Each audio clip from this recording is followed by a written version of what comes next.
Yuk subscribe yuk.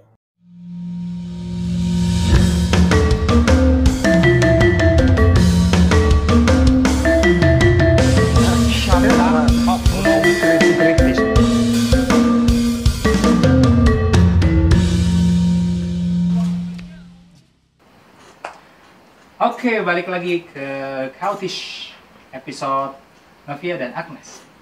Nggak tahu judulnya karena belum dibikin judulnya. Nanti judulnya dibikin sama editor. Oke. Jadi Semangat editor. episodenya pun nggak tahu episode berapa. Oke, kita lanjut ya. Tadi bahasan tentang apa terakhir? Tentang yang 100% tadi ya, mencapai manusia paripurna yang sendiri. Paripurna. Nah, salah satu filsuf dari Jerman mengatakan bahwa yang membentuk manusia menjadi kotor itu, manusia menjadi sesuatu yang hina, yang setengah binatang, bukan setengah binatang ya, kayak binatang, adalah ternyata nafsu, kehendak. Jadi ternyata saat manusia bisa menghancurkan kehendak, atau ya bukan menghancurkan, menguasai. Jadi suka-suka gue, kehendak tuh bisa kita tekan, kehendak bisa ini, atau kehendak bisa kita munculkan. Tiba-tiba kita harus perang nih, oh kita munculkan kehendak berperang, kehendak membunuh, kebuasan itu. Akhirnya bisa berperang dengan kuat. Saat kita bisa menekan kehendak, kita akan lebih cepat mencapai tingkat level itu tadi, awesome tadi ya, tingkat level paripurna tadi. Dan itu ternyata yang paling mudah caranya adalah dengan jalur agama tadi. Orang-orang yang lebih dekat pada Tuhannya, orang-orang yang punya konsep kuat pada Tuhannya, dia akan lebih cepat mencapai tahap itu. Religius lah, betul. Akhirnya dia bisa menghindari pandangan orang lain dan fokus pada pandangan Tuhan. Nah, tapi teh kan di manusia sekarang teh kan ya dari dulu juga ada kan, nggak semuanya agamis, nggak semuanya apa. Nah, aku teh pernah denger lah beberapa orang yang kayak misalkan mereka berhubungan seksual gitu. Nah, dari berhubungan seksual ini teh mereka teh kan punya fetis gitu, Pak. Nah, itu gimana? Kok bisa muncul itu gitu? Oke, fetis tertentu ya. Ya. Fetis tertentu. Nah, memang kalau kita sambungkan dulu dengan yang pembahasan terakhir tadi ya, bahwa salah satu cara kita menjadi paripurna adalah menghilangkan kehendak. Ya. Makanya salah satu ajaran agama adalah supaya tidak memfokuskan diri pada nafsu birahi. Nah, ternyata ada orang yang sudah terfokus pada nafsu birahinya. Ada orang yang fokus sama kehidupan seksual contohnya ya. Karena salah satu yang paling nikmat di dunia ini adalah memang seksual. Selain itu misalkan nonton drakor atau nonton sinetron Ku Menangis. Ya. Lalu kenapa bisa muncul ada fetis-fetis tertentu? Itu kita harus kaitkan dengan teori pengalaman mental. Pengalaman mental seseorang. Jadi, kalau kita merujuk pada proyek diri tadi, setiap orang itu kan punya proyek, ketemu masalah ini, dia melakukan A, maka inilah diri dia. Lalu ketemu masalah yang baru, dia memilih B, maka jadilah ini. Jadi terus bereksistensi dia, dan akhirnya pas dewasa dia menjadi sesuatu yang begini. Lalu kenapa biasanya muncul fetis tertentu gitu ya, pada saat berhubungan seksual, pada saat mencari kenikmatan? Ya. Itu biasanya terjadi pada fase dia tumbuh kembang itu. Dari perkembangan diri dia berarti. Contoh sederhana, misalkan ada orang yang suka fetisnya itu dipukul tadi ya, entah itu dicambuk atau dipukul-pukul aja misalkan ya. Diselepet. Nah, bisa jadi dia adalah, ini banyak kemungkinan ya, bisa jadi di masa kecilnya dia itu suka dipukuli oleh orang tuanya. Iya. Tapi dipukulnya adalah tempat-tempat yang erotis. Contohnya pantat, ya salah satu contohnya. Makanya ada beberapa misalkan tidur gitu ya, tidur dipukul pantatnya, biasanya kita lebih nyenyak tidurnya karena memang itu ada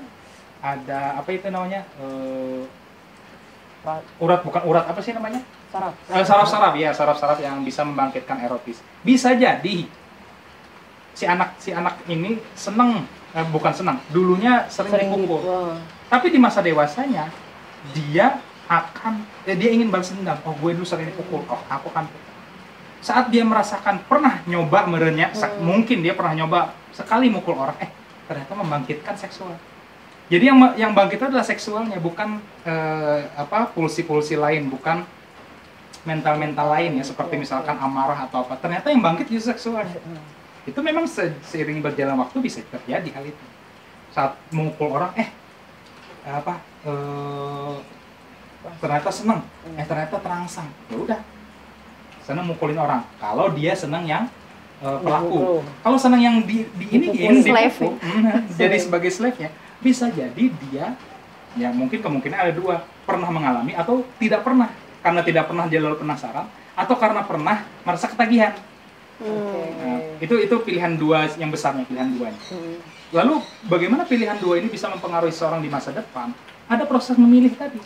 Jadi saat kita dipukul, apa yang terjadi pada diri kita?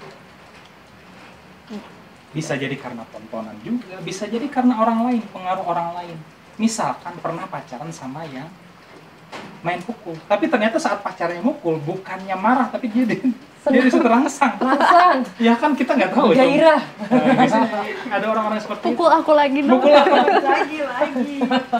Nambah.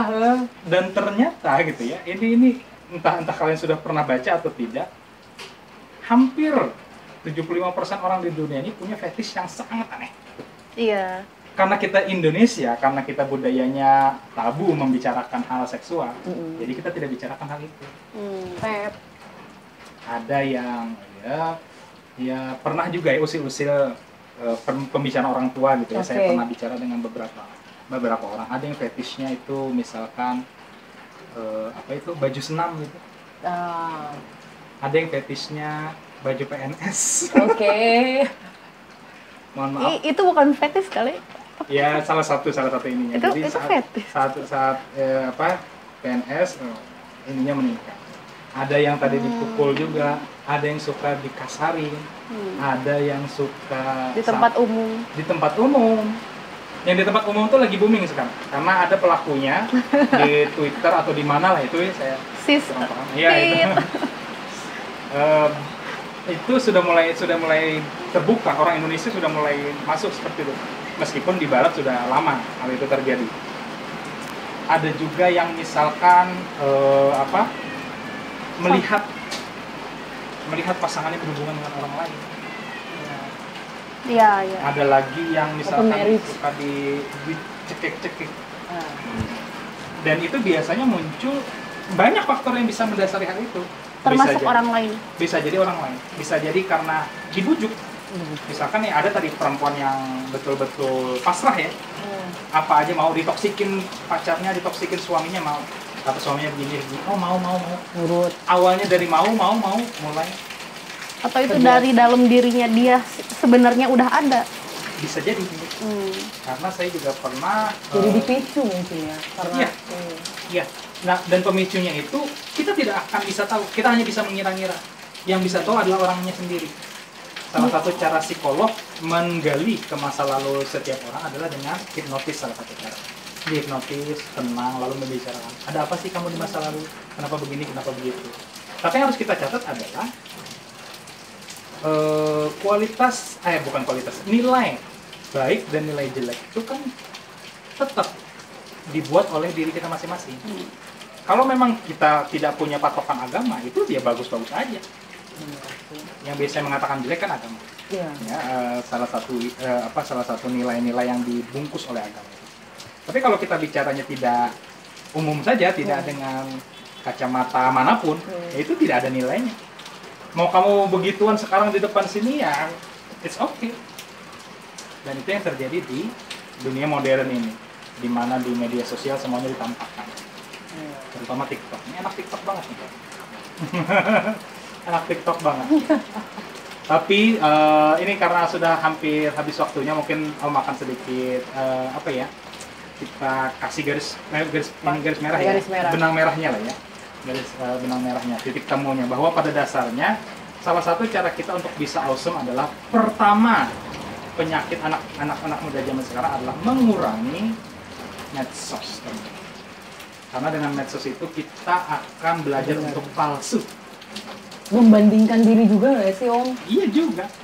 Kenapa harus dibanding-bandingin kalau kita bisa bahagia begini? Kalau misal kita bisa bahagia dengan bala-bala, tidak perlu nabung lalu beli stick untuk sekedar dipoto dan dimasukkan ke dalam Instagram. Kalau kita bisa awesome dengan diri kita sendiri, maka kita akan mulai terbebas dengan berbagai penyakit mental, kekerasan yang dihasilkan oleh insecure orang sering lain. banget kan. Apalagi insecure. Aduh, Insecure itu kan murni adalah penyakit mental gara-gara orang lain. Ya? iya.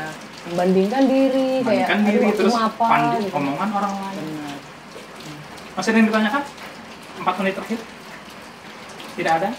Sudah terlampiaskan semuanya? Pelampiaskan.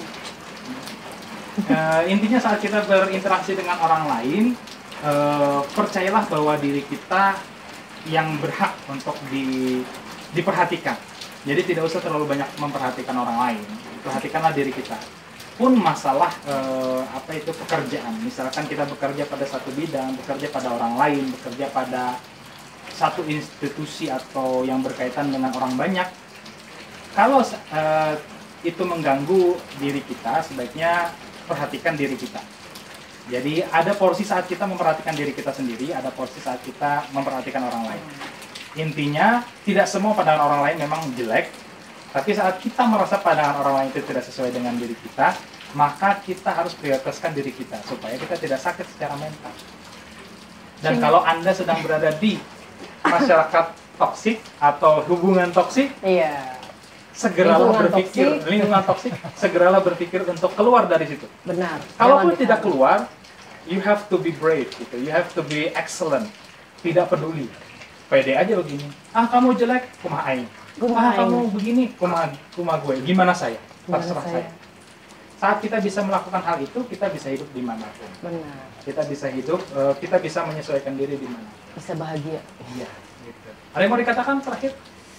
Ucapan selamat pada pacar yang telah meninggalkan. Hehehe. Soalnya Om tahu, jadi Oh, dia tadi iya. ngebahas itu aja ya. Ya makanya jangan cerita masalah pribadi dengan saya karena suka dibully aja. Ya diakui sendiri oleh Om. Hah? Maksudnya? Terima kasih sudah datang ke acara Om. Sama-sama. Makasih juga loh, jadi banyak ilmu kita ya. Oh, iya. Terima Senang sekali kasih. berbagi. Nanti kalau ada yang mau didiskusikan lagi, jangan ragu untuk main ke sini karena memang ini ruang diskusi disediakan untuk siapapun yang datang. Kalau ada temen yang pengen ikut main ke sini, nggak apa-apa, ajak aja. Ini BTW kayak abad-abad 17 gitu ya. Maksudnya abad 17? Latarnya. Enggak, ada ruang diskusi gitu. Dulu kalau di Prancis gitu, di abad 17 tuh ada namanya salon literer. Betul. Buat ngebahas kayak gini-gini. Betul. Ini sangat-sangat bagus sih, soalnya selain ngobrol, kita nggak cuman kayak, si dia kan ini, masa sih? Enggak gitu Tidak sekadar kan. gibah ya? Iya, ada ilmu yang kita dapetin, ada ilmu yang kita pelajarin, bisa sharing juga. Gibah Jadi, berilmu. Gibah berilmu. Lambe ilmu. Tapi ada yang digarisbawahi di situ. Apa tuh? Iya. Om? Orang Eropa diskusi seperti ini di warung kopi atau Iya. di kafe, mereka itu terlalu serius. Oh iya. Nah, tapi kita tadi kan diselingi Iya candaan. sih. Karena minumnya air putih. Enggak, Bukan Jack kok. Daniels. Kita diselingi bercanda. Kenapa? Karena bercanda itu penting untuk kita. Benar Yang juga sih. bahkan salah satu jurnal kesehatan gitu ya. Orang itu harus ketawa sehari itu minimal sekian jam. Kalau kita nggak ketawa, kita nggak bercanda itu kurang. SpongeBob bahagia dong. Nah, bahagia Oh, iya. karena Ketawa terus. setiap hari. Makanya tagline acara ini adalah berdiskusi ala Eropa, bercanda ala Indonesia. Begitu. Masuk Sampai makanya. ketemu di acara Kautis selanjutnya. Bye bye. Bye-bye.